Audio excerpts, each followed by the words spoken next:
Field of Glory Kingdoms is what we're checking out today.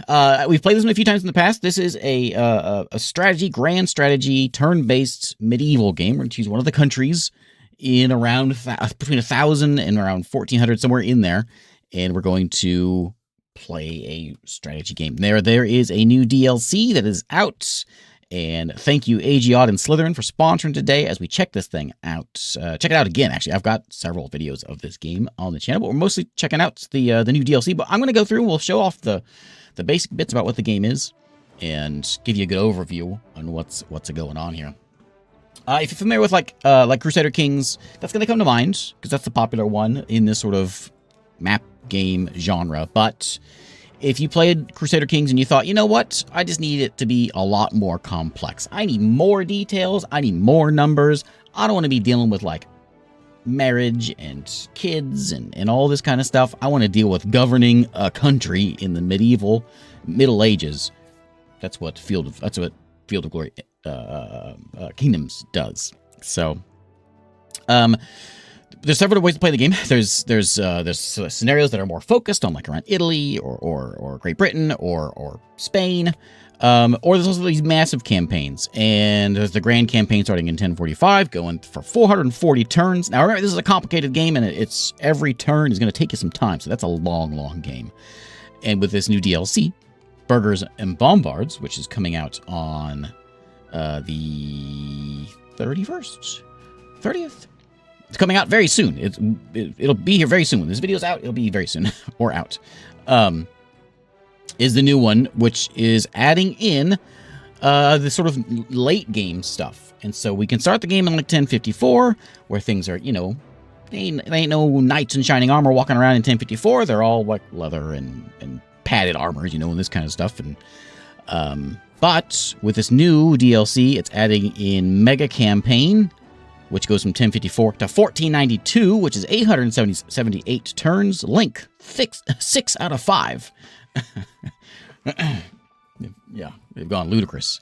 Gigantic campaign starts in 1054, goes all the way through there, and starts with, you know, spearmen, working your way up into knights in shining armor, up into gunpowder. Now is in the game. It's a time in history when we don't get a lot of games of. You know, we either get the Middle Ages, we get like horses, archers, longbowmen, you know, sometimes you get the late medieval knights, and then you get full-on Renaissance. You don't get that kind of middle ground, which you will start getting here. You start getting the, well, bombards and hand cannons and that kind of stuff. But there's also a late campaign, which starts out in 1223, which gets you a little bit more closer to that kind of stuff. 1223, much of the medieval world is unsettled. In the east, the Mongols are showing up. You can play as the Mongols if you want to storm through there. The Byzantines are starting to kind of fall apart, and the Latin states in the Levant are having issues with their bad crusades. Their crusades are falling apart over there. And also, the Reconquista is also happening here in Iberia. So, and we're going to try this one out. We'll stick with balanced difficulty, and I'll show off as much as I can here. We'll do a quick look at this. I got several hours of this game on my channel, so I'll have some links, and you can watch. If you want to see more of this, I'll have links for that. But speaking of links, there are links in the description to this page and the DLC page as well. Thanks again, Slitherine, for sponsoring this as we load this up and we get to look at our glorious map. So again, you're gonna think Crusader Kings. That's what's gonna come to mind first. Because you see this kind of thing and you think, yeah, Crusader Kings. But I'll explain some differences and I'll explain what's going on here. And this is certainly a Crusader Kings for the real strategy nerds. And I'll get into all the numbers and stuff you can do. Anyway, you can play as pretty much anyone in the game. You can play as England if you want. You can go play as France if you want. By this time, normally in 1054, France is kind of broken up. Lots of little pieces of it, you know. There's some Normans out hanging around. And by now, they're mostly, well, they are a French kingdom here. They're at war with England at the moment. And it starts out, like this is a historical game. It starts out historical, but then, you know, once you play the game, of course, things change. And it randomizes a bunch, so you're not playing the same game every time. The Mongols are here. And with each of these nations plays different. Each of them have different modifiers. It gives you a little rundown of what you should be doing for each nation. If you play as the Mongols, old Genghis is there, but when Genghis is no longer there, then things are going to fall apart. And that's probably the biggest difference with this and like Crusader Kings. I think I've talked about this before with this game, but we're a governor. We're not just painting the map our color, because you can't really do that, because if you start getting real big, like the Mongols, then things are falling apart. It's real hard to govern big countries, especially in this time, and so things are falling apart. And so you really got to balance that. You're not just going to paint the whole place your color. It's probably not going to happen, because you've got, not only have you got different cultures, you got religions you got to deal with, and of course wars and rebellions and all this kind of stuff's going to be popping up. So one of the Mongols are new, of course, for this DLC, as well as Portugal is also new. Portugal is here now, and I thought maybe we should do that. I wanted to show off, like, I've always showed off small countries. I think last time I played is Scotland. I played in India one time. India's added in with the other DLC. But it's just a lot easier to show the game off in a smaller country rather than a big one, because there's a lot going on with a big country. There's some automation in there, distant world style. There's some automation you can kind of do to kind of help that out a bit. But for the sake of seeing the game and kind of showing what's going on here, we're going to play as Portugal today, because they're one of the new ones. And so let's get to see what's going on with Portugal. Sancho the Pious is who we are. Numbers, I'll explain in a minute. We're originally attached to Galicia, but we're not allied. We're not at peace. We're not at war with anyone. We're just on our own, just old Portugal hanging out over here. Now, this is going to tell us kind of an idea of what we should do. Crucial to ensure that your treasury is not losing an excessive amount of money. This will limit your options, and each country kind of has its own little blurb about what they should be doing. Stabilize our authority is going to be important, and be mindful of my neighbors. Try to forge some relationships. Somewhere in here it says, don't rush to expand your territories. Developing your regions is key to success. And we may even want to consider like getting rid of some of our armies, because we got to make sure that we if our authority starts falling apart, rebellions are going to start popping up, and things are going to start falling apart. And we're going to avoid falling into the third tier of progress charts. We don't want that. But our modifiers. So we've got Portuguese culture. We have a trade bonus. We also have the Reconquista. So if we gain a Muslim region in Spain, it gives us a national authority contrary to other nations. And the Spanish Christians get a special building, the Fuero or whatever. So we get bonuses for kind of gearing us towards a certain direction. Which, of course, our direction's going to be down here. We got to get them out. We got 1492. That's our goal, I suppose. We aren't going to get there today, because that's a long way away. Even on the late campaign, that's still 494 turns. But let's check it out, see what we can do with this. There is a really cool... So you can do this thing where you can export. If you're not familiar with this, you can do this thing while this loads. With Field of Glory Kingdoms, if you have this game as well as Field of Glory 2... well, let me just show you in my library, because I just opened it.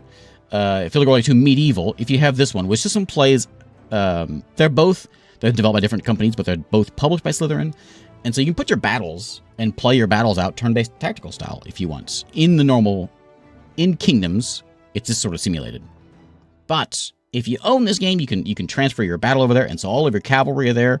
Everyone is there, your longbowmen, and so you turn-based tactically play the map, the battle, which is I think I like that a lot. So that's one of my favorite things about this, how it combines with that. Anyway, there's our little story I kind of read to you a little bit. As we got into here, consolidate my gains, proceed with caution. Fortune may favor the bold. It also rewards the prepared. There you go. In our late campaign, this is kind of our rundown of what's happening in the world. And we know the Mongols are coming in from the east. Byzantium has lost its capital.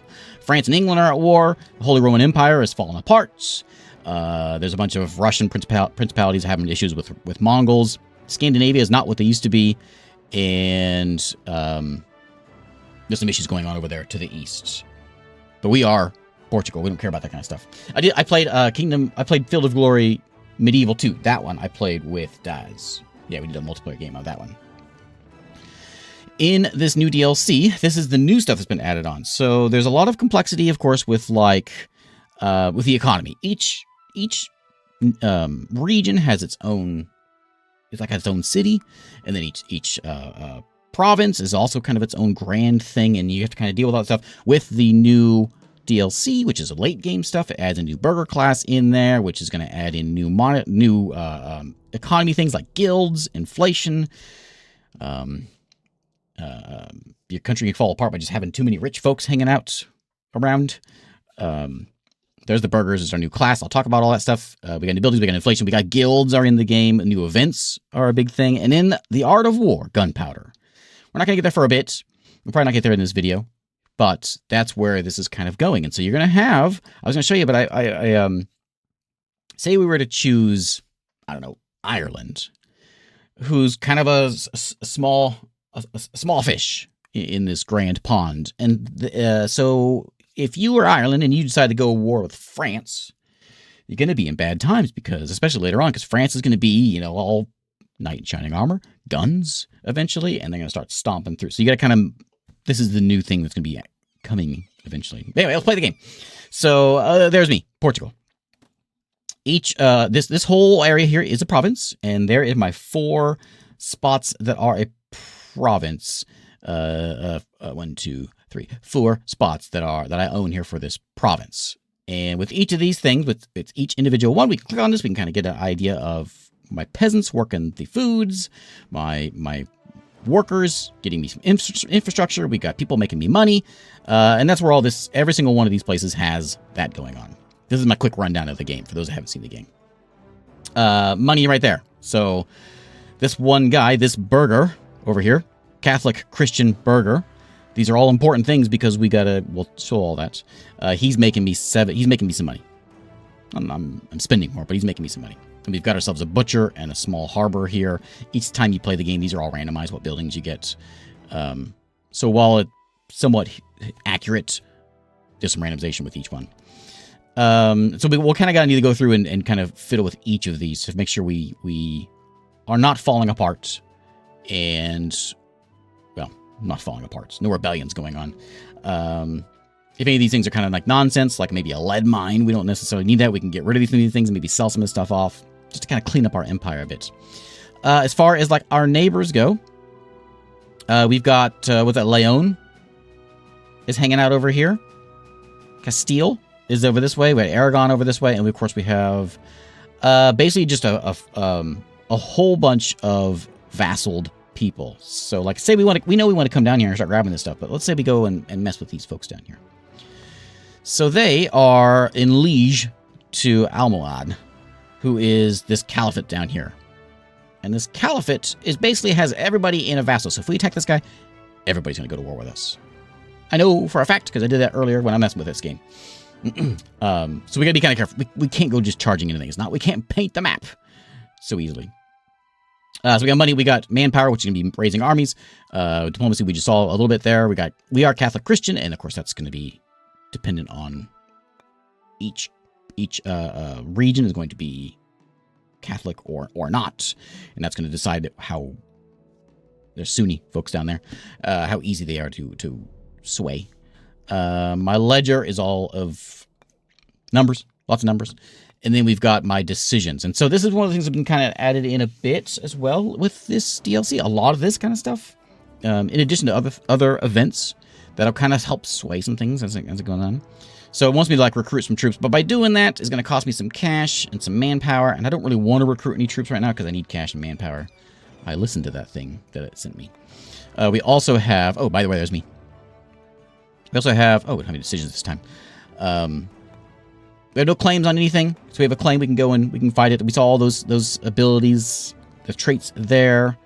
There is my family, and now this is the Crusader Kings part, but it's not as in depth as Crusader Kings. Like, who cares who we marry? I mean, it matters a little bit, but like more importantly, old Alfonso, my son here, who is, I'm pretty sure he's older than me. He's very loyal. He's only 21, poor guy. He's got 3 administration, 1 military, 1 piety, and this all come in. We can put him into like certain places to help boost those regions. She's a shrewd merchant, which sounds like a kind of guy I want. So let's say we go look at my region here. So we know that, let's see, 15.9, 35. So of course, Lisbon's going to be making me all the money. So what we can do is we can assign him over here. Which one is it? The guy with the hair. Oh, I don't remember his name. I remember it. Is it that one? Alfonso? Yeah, Alfonso. There he is. The shrewd merchant. So we can sign him over here. We can get some more money. There you go, buddy. You are now assigned to this whole region. And if you're thinking, there's a lot of numbers, I don't want to deal with all that. That's a lot of micromanagement, especially if you're playing France. You got to mess with all that kind of stuff. Well, it's okay. You can just kind of come in here and you can just click on one of these buttons and say, I would like you to just focus on food. Focus on food. Focus on building things. And it'll also go over and build buildings. I want to focus on money. I think right now. Dynamically balance the various. No, I want. Let's focus on money. Let's get money in here. Money sounds good. We're Portugal. We like money. Let me click on Lisbon here. And so one other thing we can do. And yeah, this is at least from my mind, this is what helped me understand this better than anything else. Is this a civilization? Each of these squares is civilization. You open up your city window. You've got your workers that are working the food storage. You can take these workers off and put them into the mines, which is going to give me a bunch of infrastructure, which is going to help build buildings. We got the different buildings that we can create here. Like, say we need to get some wood. We can spend, it costs us 4 infrastructure and gains 4 infrastructure, costs us a couple money. We get some wood now in my province. And so then if I got a place that it's got that needs wood, that we're building something that needs wood, then we'll have the wood in my country. Otherwise, we got to trade for it. These are not all the buildings that are available. You can also go and pick a building of my choice. This just costs me some of my authority to choose my own building that I want to put in. And there's different levels. So we start out with a cattle ranch, and then it goes up into I don't know where that one goes, but I do know where the church goes. So you can start with a wooden church, and it goes to a big church, and it goes to a cathedral, then it goes to super cathedral or whatever.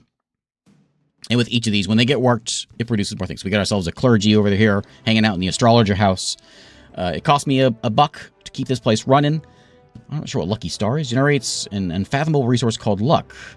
Oh, well, look at that. With this astrologer house,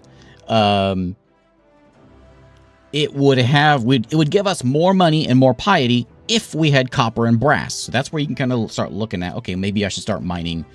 Maybe I should mine something else. This one needs wood. If it had wood, it would give us more money. So our mining exploitation needs wood. And so maybe we should go and just build ourselves a lumber mill. Why not? Bring a lumber mill in, and we'll get that working over there. And we can see it with each of these. And then, of course, trade is a massive deal. And you can see why you could spend every turn a lot of money, or a lot of time. I got money on the mind. A lot of time fiddling with each of these things, and then that's why I like the small countries, because they're easier to explain. But there's sort of my trade goods that I'm doing throughout the empire. I'm bringing wood in because we don't have any. It's coming in. I guess it's coming from over here. I'm not sure where it's coming from. It's coming from, I think it's over there. And we're buying it. Or, well, that's import. So I guess we're bringing the bricks from over there. Yeah. Iberian ores. Yeah, that's it. Right. Yeah. So we're bringing bricks from over here. We don't have it. We don't have wood. There's no wood anywhere. And so we can try to get some trade, I guess, for that. Leon is over here. Would you guys like to talk? Leon? You got vassals of some friends? Like we could do like a royal marriage. You like that kind of thing? I got this handsome looking son. Oh man, let me tell you about this guy. How about it? And then we'll hedge our bets a little bit. We'll have a chat with Castile.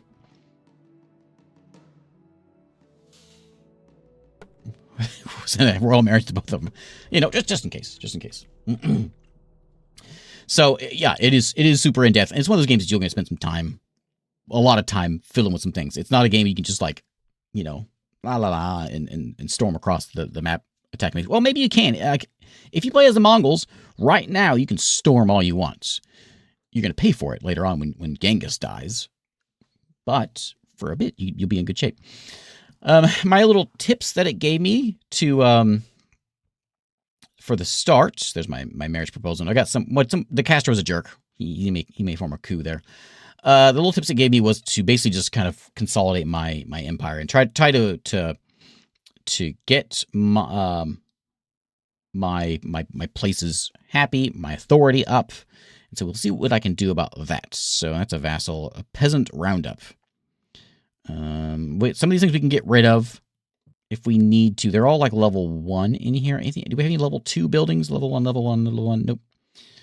There's a petty noble apparently hanging out over here. This is what the new. So one of the new ones is the burger, and the burgers they make us a lot of money. So having a burger here he's at 20 per feet, so he's making us a lot of cash.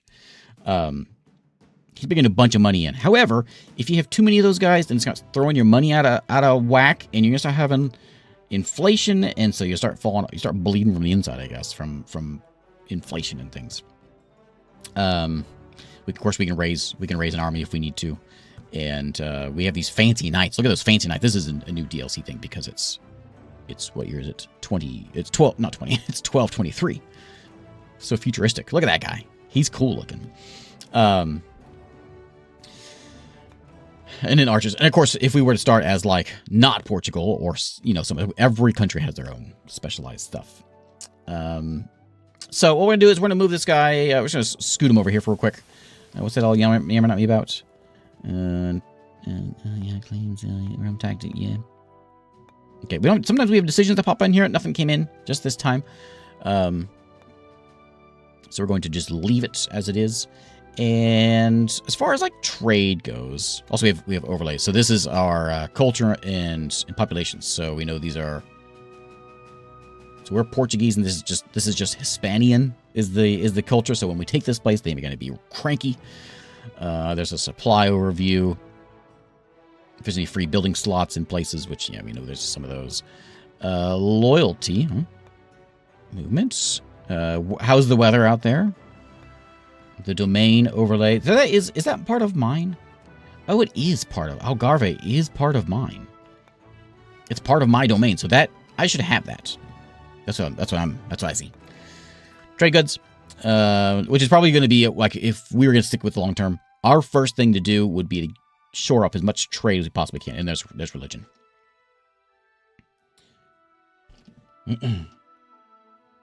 And claims. Which we don't have any claims just yet. We'll probably get one soon, I imagine. But right now, so we can't go around. Well, we can go around declaring war, but we're not going to go around declaring war just yet. Trying to see if there's anything I want to do real quick before we pass the turn. We can maybe get more buildings, but that's going to cost me cash, and I don't really want to spend all my cash. Maybe I should. Actually, maybe I should. Maybe I should switch some of this stuff around, too. Like a couple of these guys over here, as long as they've got food coming in, something like that. Yeah, that's not food coming in, is it? Maybe move one of you over here to work on all this stuff, because look at all this stuff we got over here. We got lead mines, craftsman burrows. It's a lot of infrastructure. Porto already has the maximum number of buildings reached, so we could maybe get rid of some stuff. Maybe. It's only got one food storage and all that. Yeah, maybe. You got room for someone else. There's my loyalty of each province. Everyone I think is looking pretty good. Everyone's pretty happy to be here. There's my army that I've got right now. Power of 87, led by Antonio here. Antonio, which you got an offensive rating +1, and you're also a psychopath. 50 points of battle increased by 25%. Chance to pillage a disloyal region outside combat increased by 35%. Oh, you are crazy. And he's 19. 19-year-old psychopath. All right. There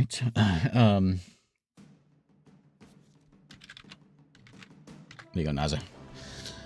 So we got a couple crossbowmen, a couple sergeants, a spearman, and a knight in this army right now. We could raise some more. We could raise an army. It's going to cost me a lot of cash, but I'm not going to do it right now. There's a couple ways of doing that, and we can do it this way by just queuing them up and building them, and or we get these orders that come in. These regional decisions, and we could recruit units. $35 and 10 manpower. We could throw a unit in there. Oh, not that one. This one is. Oh, sorry. Sell it for that much. It cost me 50 and 20. Or we can just recruit local units for $100 and no manpower. Here with at least one total ranking. So, oh, you know what? We could throw someone in there and actually recruit somebody in this town. You know what? I want to show you the game. So, yeah. Let's do it. Raise them up. Non-standard units. Must be a friendly leader. Yeah, raise them up. And I'm going to have you just stay here for a turn, and we're going to grab these guys next turn, and then we'll shore up our army. They'll be here next turn. Okay. There's our medals. Legacy is score, essentially, and authority. And you're going to see all that stuff here in a second as we push the button for next turn. So there's turn 1. Give it a minute to load. Turn 1 usually takes a little while. After that, it goes a little faster. But especially on the big map, there's a lot of countries going on. And did the Mongols just go nuts? I think the Mongols just, like, went nuts. Let me see what happened. I thought I saw a lot of blue just show up behind my head here. So there's our authority. We're a stable country, and if we lose authority, then there's a chance that our government kind of starts to fall apart a bit. There we go. There we go. So prestige of your dynasty is much too humble for your grandiose schemes. Portugal is regressing. So our disorder tier has reached. If you do too much of that stuff, you start gaining these, like, coins, and if you get enough coins, then you drop down a level of governance, and it's just unpleasant. Things start kind of falling apart. So we have a national decision. We'll look at this stuff in a second. These happen every once in a while. National decision is the treasury holds ample wealth to shape the realm's future. How do we spend it? So my goal is to get 1,000 gold. I ain't got that, so we can't do it, but we will try. We'll try. What do we have over here? New claim. We have a claim. Oh, I claim that I should live there. That should be mine. I can't really get there though. It's not an easy one to claim over there. But anyways, yeah. So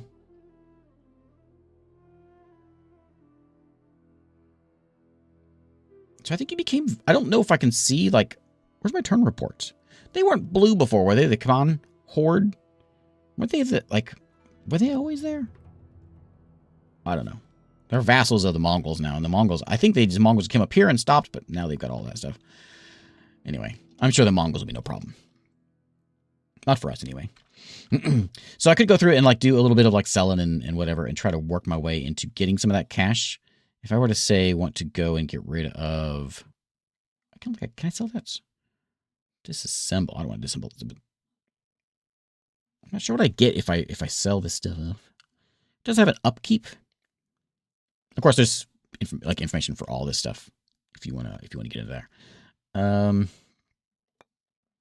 what do you guys say about my pending? Huh? Pending. All right. Well, you know, he's available. I think I'm not available, but he is. Let's go. So now we got ourselves a bit of an army. We got the new army, which is a bunch of little Muslim light horsemen. So we will merge them. Well, I got to click on them all. Yeah. Right click. And merge into there. So now we got ourselves a bigger army. And we can go, like, stomping over here. Just to kind of stomp over in that one square there if you want. So now for our next turn, do we have any new regional decisions? We just have another recruit non-standard units. Which I don't know if I want to do that. Must be a friendly leader. So I could do it again. I don't want to do it again. Not yet. I don't want to completely destroy everything. If we set this guy up on these orders like I did before, where I set him as focused on money, then he'll build things too if we need him to. Food production. Nobles will focus on recruitment speed. Population will dynamically bounce between various outputs as need arise, both at provincial and national level. So that's just kind of like let the AI handle it, or just take off automatic altogether. We'll put it on and see what they do. Just curious how they actually work that. And once we get the wood cutting in, that'll solve some problems. If we look at trade, we know we're bringing in bricks over here. Do we have salt? We have salt. We have salt. Someone should buy our salt. Single structure needed this trade good, but not built to salt. We need a salt house. Well, what if we were to build like a salt house? I can't put one in here. I can build a smokehouse, but I could spend my authority, my one point I've got there. Let's see. We can go in to get ourselves a salt house, which is going to be. I don't know what a salt house looks like. It must be one of these. Those are grains and things. Well, it's not going to be military stuff. It's not going to be that kind of stuff. Village green, town crier. I don't know what a salt house looks like, or what I do with a salt house. I haven't seen a salt house before. So, well, we'll let. I'm not sure how that works. I don't see these that actually need salt either, but we've got it, so maybe someone will purchase it from us. And that's you that has it, right? It's you that is producing or has the salt. You're just not producing it. Any more burgers anywhere? You got one there. What did I mess with earlier? So you're making tons of food over here, so I probably should switch you around and grab a little cash. Oh, you guys can't go down. You can only go here. Only burgers, mercantile folk can work in this way. And then my clergy has to stay on this side, and nobles have to stay over on this side. Let's see. So I'm not doing any production over here.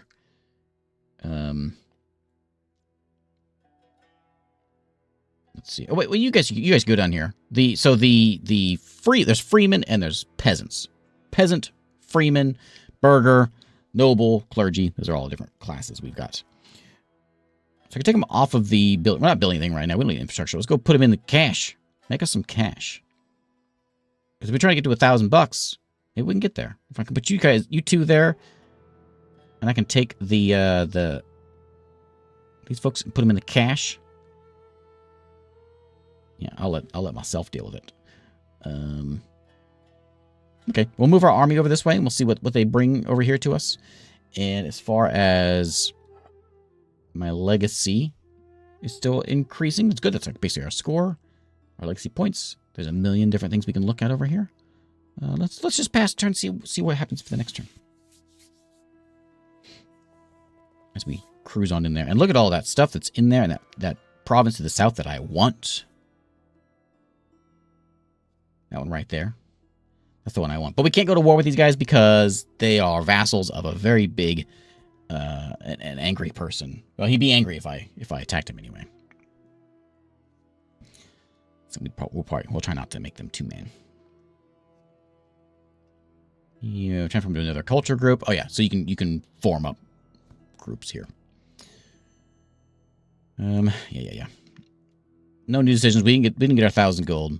We're in the bottom tier. The crumbling is our people, but we're getting there. We have a chance to receive a disorder token. That's the thing is, so we get like 5 of those, and we fall into we fall from stable into an unstable. I think where that goes. Musical peace between Portugal and Leon. Oh, hey, look at that! Apollonia is being betrothed to a prince of Leon's royal family. Well, congratulations, Apollonia.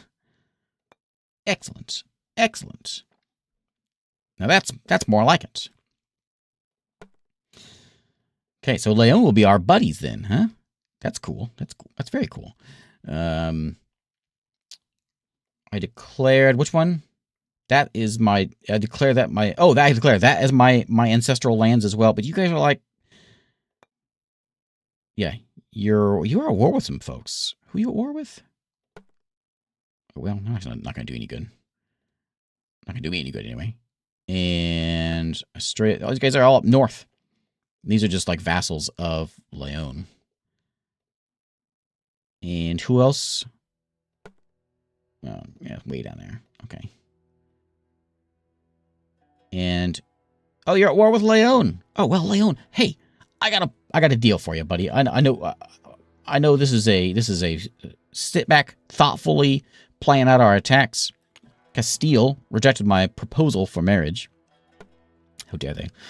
But in the interest of seeing some things, let's see some things for today. So we've got Antonio here leading the mighty army. Psychopath Antonio leading my crazed army here. They have a power of 40 right now, hanging out in this little province here, and I feel like this should belong to me, and so it shall belong to me. We're gonna go marching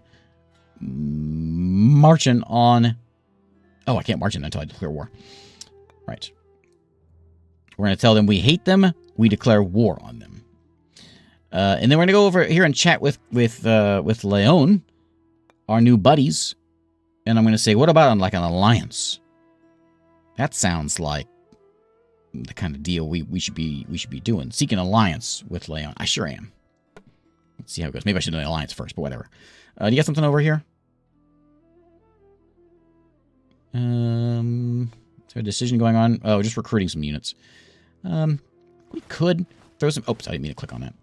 Yeah, that's fine. That's fine. Put some units in there. We got some defense just in case they come marching up here. But this army's gonna march in here, and we'll do a little fighting just to kind of see what we can do. We will make our country stronger by going to war.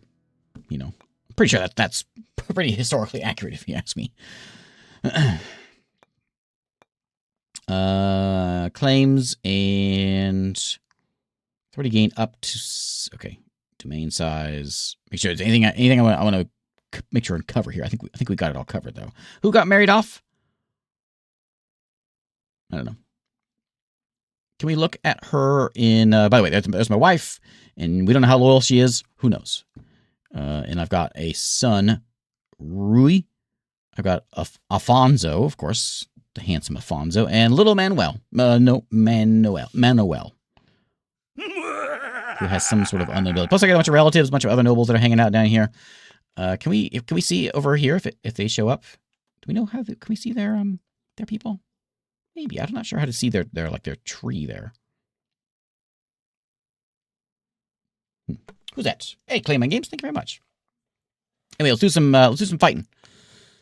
I'll show you how fighting works. I've shown how it works between both games, so I probably won't do that this time. Again, I'll put a link to I think the last time I played this, I had like 3 hours. I think I played this. So I'll show you that. I'll put a link to that if you want to see more of like that kind of stuff and actually see some time put into building an empire and the proper battles and all that good stuff.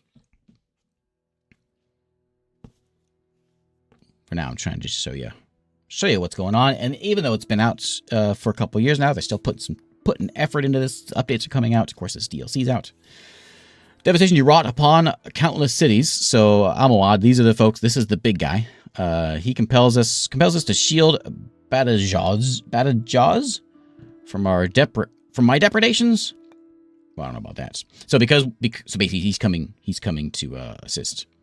And oh look, see they're all fighting each other down there anyway. They don't like each other. Okay, so we're gonna go marching in. I forgot to march in last turn. I do have more troops here. I got a catapult. And a little javelin dude. Yeah, you know what? You guys, why don't you join in that cool battle there? Get in there and start catapulting some things. So we're going to march over into that place. The Atlantic Islands are secured. How shall they be used? That's my new event. Expeditions, the Atlantic Islands. Navigators have reached the Atlantic Islands of Madeira and the Azores. Isolated lands laying between Europe and the unknown ocean. They offer timber, fertile soil, and secure anchorages, but above all, they promise experience in navigation far from familiar coasts. Crown must now decide how these new possessions are to be shaped. Ooh. Well, I don't know. What should we do? Here's an event. Good. I'm glad one of these came up. I was hoping to show this. So, even though the Americas aren't here, China's not in here. We're going to get events that will kind of lead to this kind of thing where we can be there and get some benefits from being there, but it's not actually on the map. So we've reached places. How do we do it? Do we go and settle and exploit those islands? Cost us $90. Yeah, I like it. Or we can go and develop them as maritime stepping stones. Let's see. This one will develop agriculture and local trade for balanced manner. They'll be productive and stable without becoming major focus of naval innovation. We can exploit them with minimal commitment. Limit activity, rapid extraction of resources, short-term profits, or we can develop them as maritime stepping stones. Invest in harbors, shipyards, navigational practice. Islands will serve as training grounds for forward bases and longer voyages in the Atlantic. Yeah, you know what? Yeah, something tells me there's more over there. Let's do it. I like that. Okay, so yeah, we're marching over there to go to war, and along with that, Valencia is at war with me now. Valencia is at war with me now. We're gonna have a lot of this. The Zionids, the Dinia. Oh, that's just a vassal of them. Cordoba is at war with me. Cordoba right there. Seville. Yeah. These are all the folks that just jumped on the war with me. Now joining up with their who's that?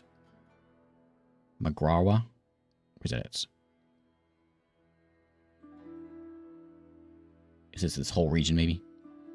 Yeah, whatever. Oh, that's not there. And then the soldiers of Portugal draw their swords against the armies of the big guy.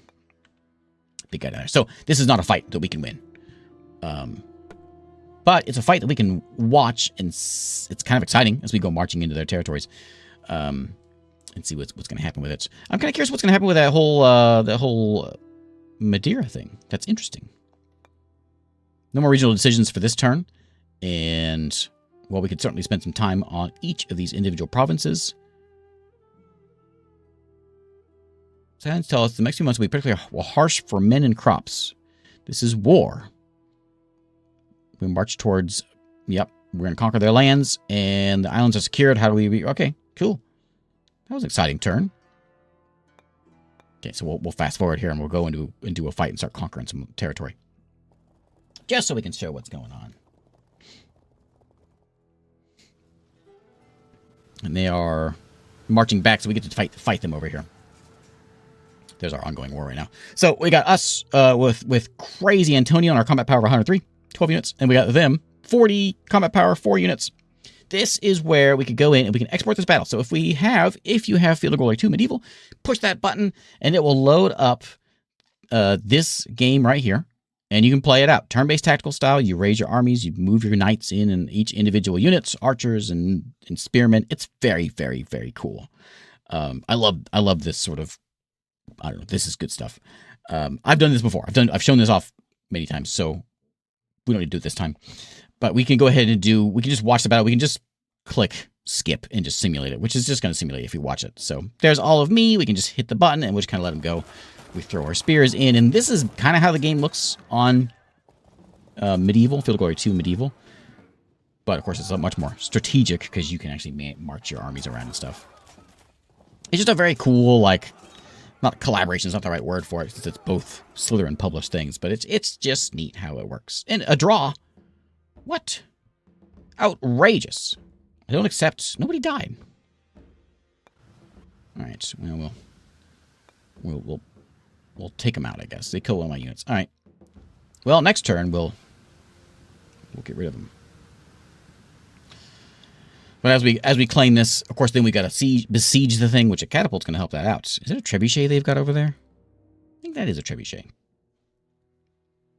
We'll see if anything comes in with this Madeira thing this turn. Look, we're in 10th place as far as our legacy points. Not so bad. I think that's where we started.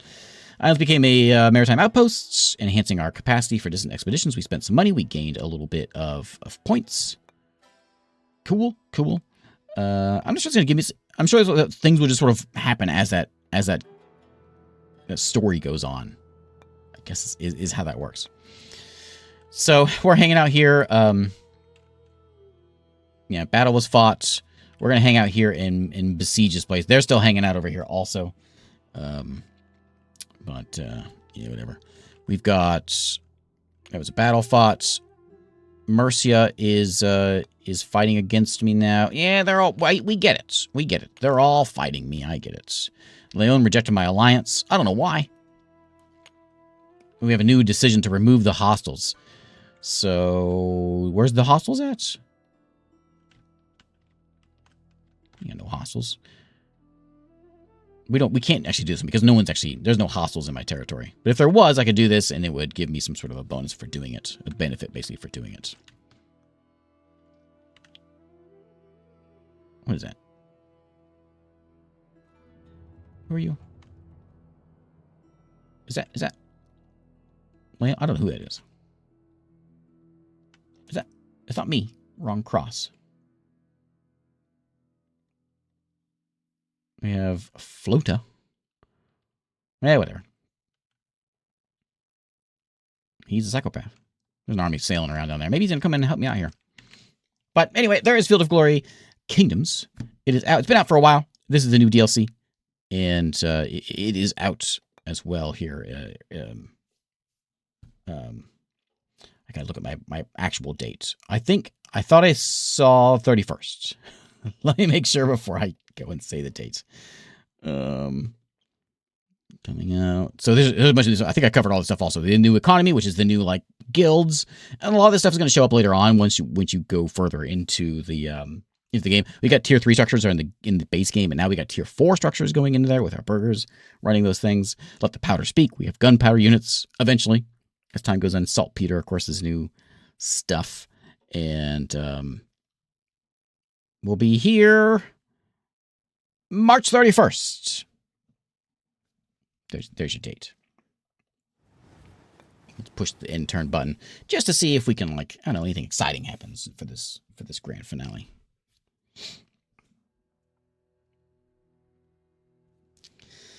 We let it kind of load here for a minute.